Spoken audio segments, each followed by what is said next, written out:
Capítulo 5. Pensamento e vontade. Se conseguirmos fazer com que o inconsciente aceite uma ideia, a realização segue-se automaticamente. A única dificuldade com que nos deparamos na prática da autossugestão induzida é garantir a aceitação. E essa é uma dificuldade que nenhum método anterior ao de Émile Coué superou satisfatoriamente. Toda ideia que entra na mente é carregada em maior ou menor grau de emoção.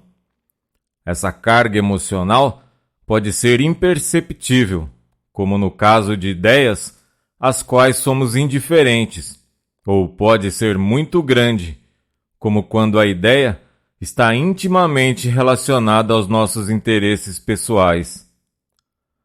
Todas as ideias que provavelmente faremos dos sujeitos da autossugestão induzida são desta última classe, pois se referem à saúde, energia, sucesso ou algum objetivo igualmente caro aos nossos corações.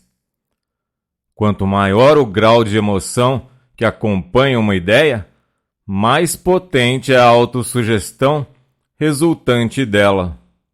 Assim, um momento de susto violento pode dar origem a efeitos que duram a vida inteira. Esse fator emocional também desempenha um papel importante na garantia da aceitação. Até onde se pode ver, a aceitação ou rejeição de uma ideia pelo inconsciente depende das associações com as quais ela está conectada. Assim, uma ideia é aceita quando evoca ideias semelhantes, carregadas de emoção da mesma qualidade. É rejeitada quando associada a ideias contrárias, que são, portanto, contrárias em sua carga emocional. Neste último caso, a ideia original é neutralizada por suas associações, mais ou menos da mesma forma que um ácido é neutralizado por um álcali. Um exemplo servirá para tornar isto mais claro. Você está em um barco que cruza o canal em uma passagem áspera. Você vai até um marinheiro e lhe diz em tom solidário: "Meu caro amigo, você parece muito doente. Não vai ficar enjoado?" De acordo com seu temperamento, ele rirá de sua piada ou expressará uma irritação perdoável. Mas ele não fica doente porque as associações convocadas são contrárias. A doença do mar está associada em sua mente com sua própria imunidade a ela e, portanto, não evoca medo, mas autoconfiança. Perseguindo seu experimento um tanto desumano, você se aproxima de um passageiro de aparência tímida. "Meu caro senhor, você parece doente. Parece que vai ficar enjoado. Deixe-me ajudá-lo lá embaixo." Ele fica pálido. A palavra enjoo do mar associa-se a seus próprios medos e pressentimentos. Ele aceita sua ajuda e aí se realiza perniciosa autossugestão. No primeiro caso, a ideia foi recusada porque foi esmagada por uma associação contrária. Na segunda, o inconsciente a aceitou, pois foi reforçada por ideias semelhantes de dentro. Mas supondo uma mente doente, permeada de pensamentos de doença, apresentar-se um pensamento de saúde, como evitar a má associação que tende a neutralizá-la? Podemos pensar no inconsciente como uma maré que sobe e desce. No sono, parece submergir completamente a consciência, enquanto em nossos momentos de plena vigília, quando a atenção e a vontade estão em ação, a maré está em seu ponto mais baixo. Entre esses dois extremos estão vários níveis intermediários. quando estamos sonolentos, sonhadores, embalados em um suave devaneio pela música, por um quadro ou por um poema, a maré do inconsciente está em alta. Quanto mais despertos e alertas nos tornamos, mais baixo ela afunda. Essa submersão da mente consciente é chamada por Baldwin de afloramento do subconsciente. O grau mais alto de afloramento, compatível com a direção consciente de nossos pensamentos, ocorre pouco antes de adormecermos e logo após acordarmos.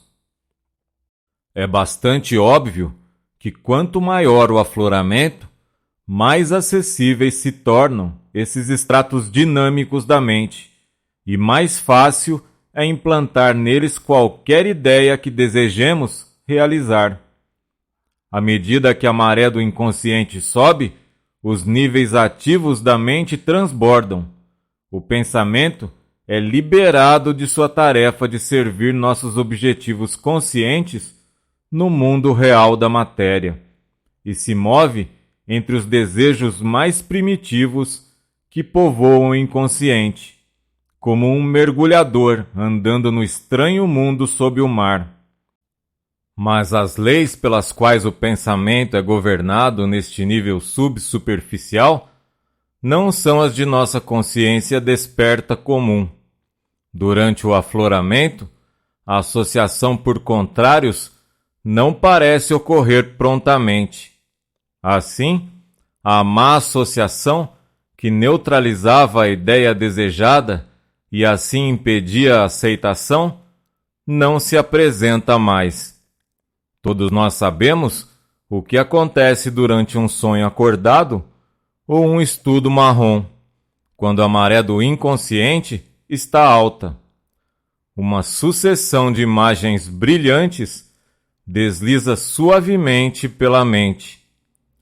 O pensamento original gira sem parar. Nenhum obstáculo parece detê-lo, nenhuma questão de probabilidade surge. Estamos isolados das condições reais de vida e vivemos em um mundo onde todas as coisas são possíveis. Esses devaneios causam autossugestões muito potentes e deve-se cuidar para que sejam saudáveis e inocentes. Mas o ponto importante é que nesse nível de consciência, a associação parece operar por similaridade e a emoção é comparativamente intensa. Estas condições são altamente favoráveis à aceitação. Se ao deitarmos à noite, assumimos uma postura confortável, relaxamos os músculos e fechamos os olhos, caímos naturalmente em um estado de semiconsciência semelhante ao devaneio. Se agora introduzimos na mente qualquer ideia desejada, ela se liberta das associações inibidoras da vida cotidiana. Associa-se por semelhança e atrai emoção da mesma qualidade que sua própria carga. O inconsciente é assim levado a aceitá-la, e inevitavelmente ela se transforma em uma autossugestão. Cada vez que repetimos esse processo, o poder associativo da ideia aumenta, o seu valor emocional aumenta e a autossugestão resultante dela é mais poderosa. Por este meio, podemos induzir o inconsciente a aceitar uma ideia cujas associações normais são contrárias e desfavoráveis.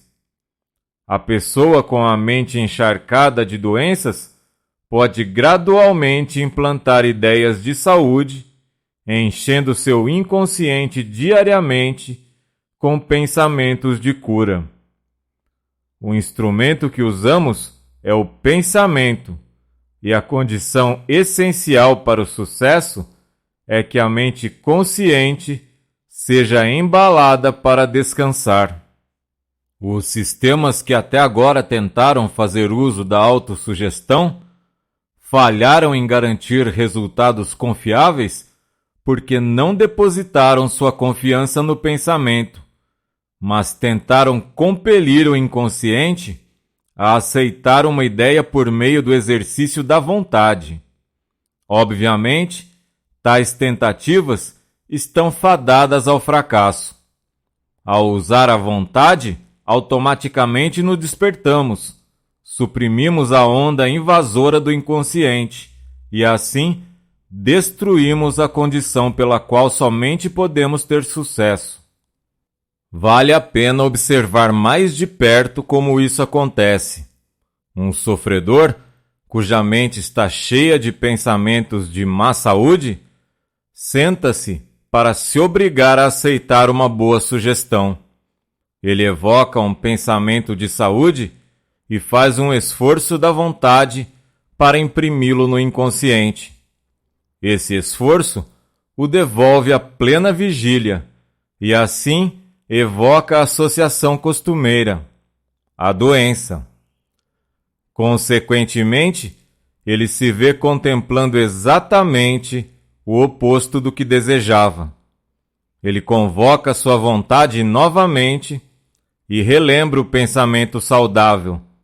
Mas como agora está mais desperto do que nunca, a associação é ainda mais rápida e poderosa do que antes. O pensamento doença está agora em plena posse de sua mente, e todos os seus esforços não conseguirão desalojá-lo. De fato, quanto mais ele luta, mais completamente o pensamento maligno o possui.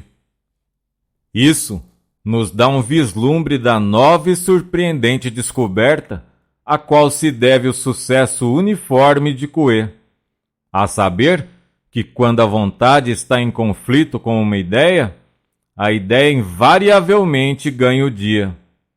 Isso é verdade, é claro, não apenas para a autossugestão induzida, mas também para as sugestões espontâneas que ocorrem na vida cotidiana. Alguns exemplos deixarão isso claro. A maioria de nós sabe que quando temos algum dever difícil a cumprir, uma palavra casual de desânimo se instala na mente, corroendo nossa autoconfiança e sintonizando nossa mente com o fracasso. Todos os nossos esforços falharão em derrubá-lo. Na verdade, quanto mais lutamos contra ela, mais obcecados com ela nos tornamos. Muito semelhante a isso é o estado de espírito da pessoa que sofre de medo do palco. Ela é obcecada por ideias de fracasso e todos os esforços de sua vontade são impotentes para superá-los.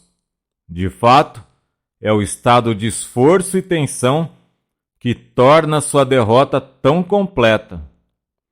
O esporte oferece muitos exemplos do funcionamento dessa lei.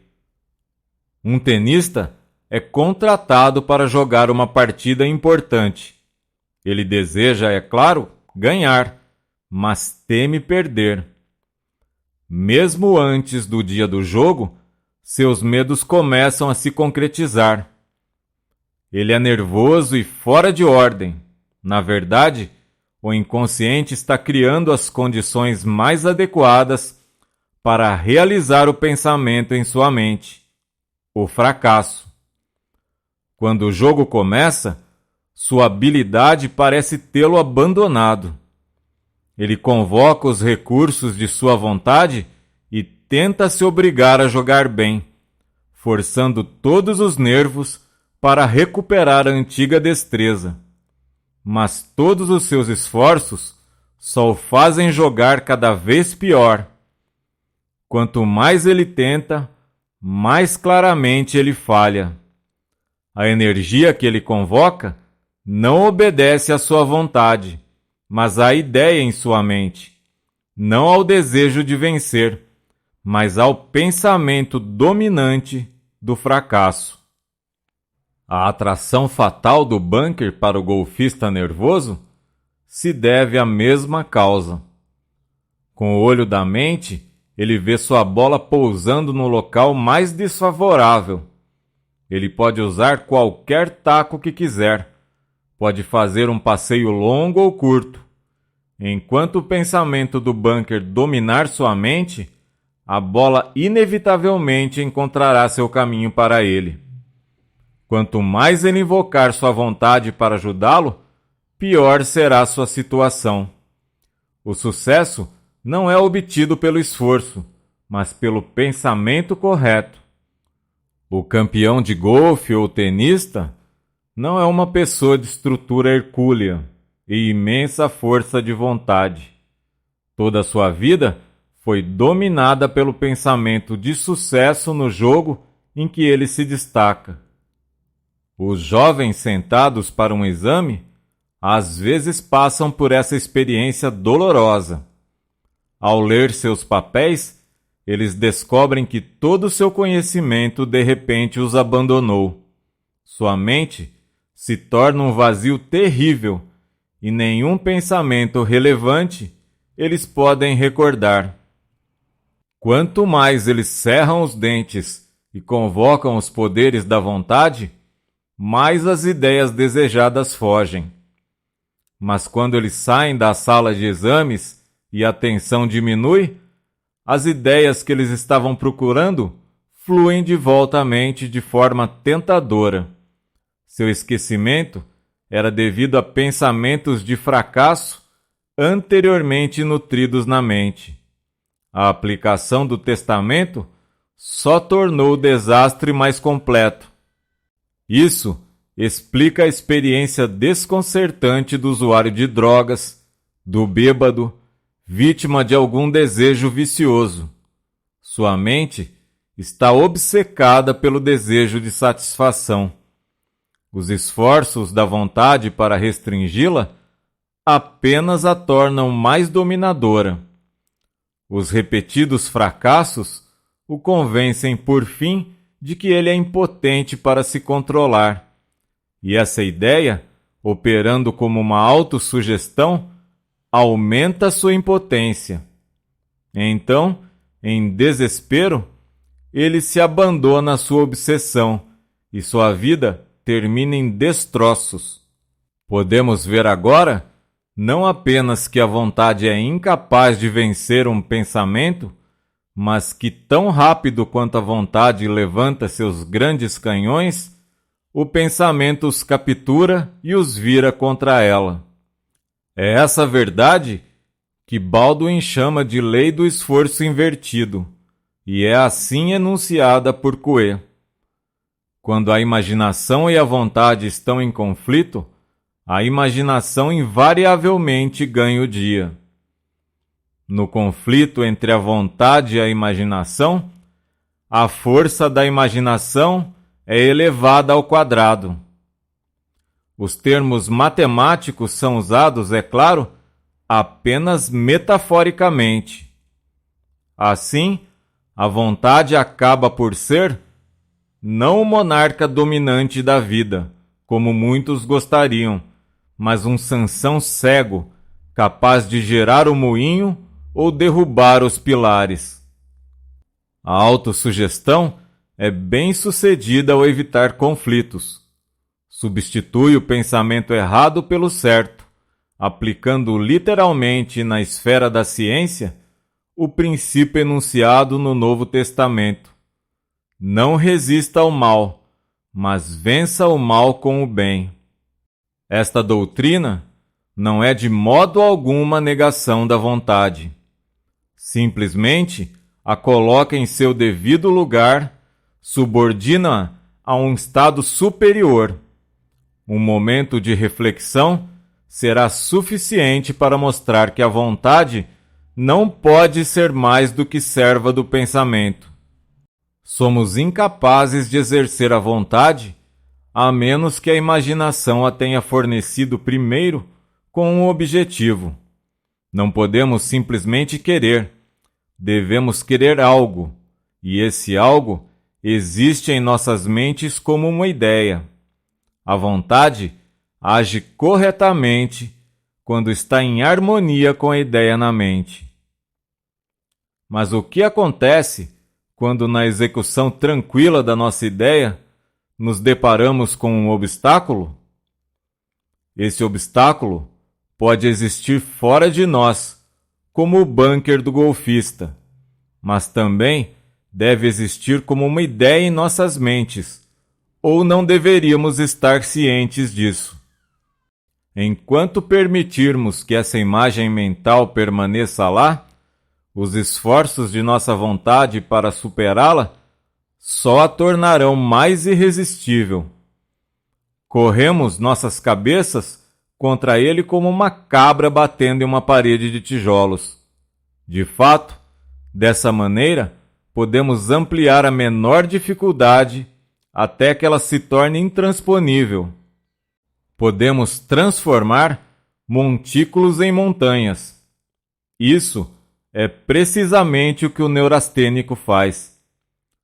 A ideia de uma dificuldade permanece inalterada em sua mente, e todos os seus esforços para superá-la só aumentam suas dimensões, até que ela o domine e ele desmaie no esforço de atravessar uma rua. Mas assim que mudamos a ideia, nossos problemas desaparecem. Por meio do intelecto, podemos substituir a ideia vazia do obstáculo pelos meios para superá-lo. Imediatamente, a vontade é posta em harmonia novamente com o pensamento e avançamos para a realização triunfante de nosso fim. Pode ser que os meios adotados consistam em um ataque frontal à superação de um obstáculo pela força. Mas antes de colocarmos essa força em ação, a mente deve tê-la aprovado. Deve ter nutrido a ideia de seu provável sucesso. Devemos, de fato, ter pensado no obstáculo como já esmagado e achatado pelo nosso ataque.